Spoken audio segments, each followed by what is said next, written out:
हमारे खुदावन यीशु की अंजील मुकद्दस मत्ती के मुताबिक उसका 5वां बाब 43 से 48 आयत तक। उस वक्त यीशु ने अपने शागिर्दों से कहा कि तुम सुन चुके हो कि कहा गया था, अपने हमसाये को प्यार कर और अपने दुश्मन से कीना रख।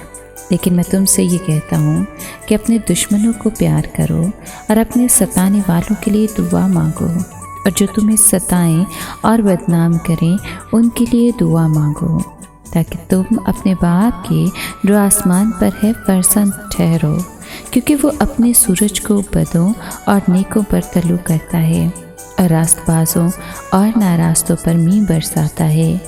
क्योंकि अगर तुम उन्हीं को प्यार करो जो तुम्हें प्यार करते हैं तो तुम्हारे लिए क्या अजर है? क्या महसूल लेने वाले भी ऐसा नहीं करते? अगर तुम फक्त अपने भाइयों ही को सलाम करो तो तुम क्या प्याजी करते हो? क्या गैर कौमों के लोग भी ऐसा नहीं करते? इस वास्ते तुम कामिल बनो जैसा तुम्हारा आसमानी बाप कामिल है।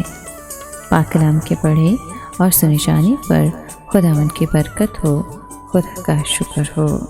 अजीज़ दोस्तों, यीशु नेक सामरी की तमसील में हमसाये की मोहब्बत का जिक्र करता है और मुझसे सवाल करता है कि मेरा हमसाया कौन है। दुनिया का कोई भी शख्स जो दुख और तकलीफ़ में है और जिसे मेरी मदद की ज़रूरत है, वो मेरा हमसाया है।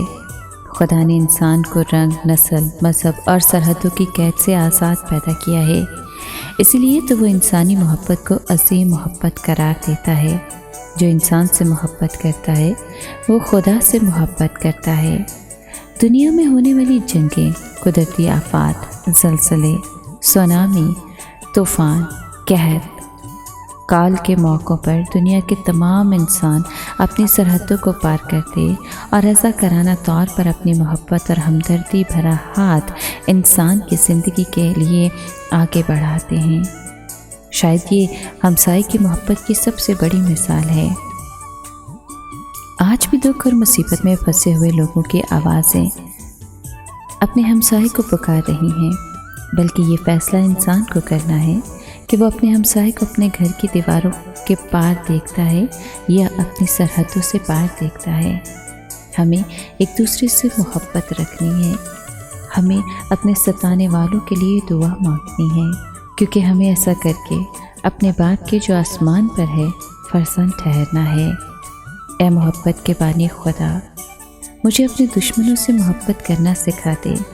मेरे दिल में तमाम इंसानों के लिए मोहब्बत की आग भड़का दे। आमीन।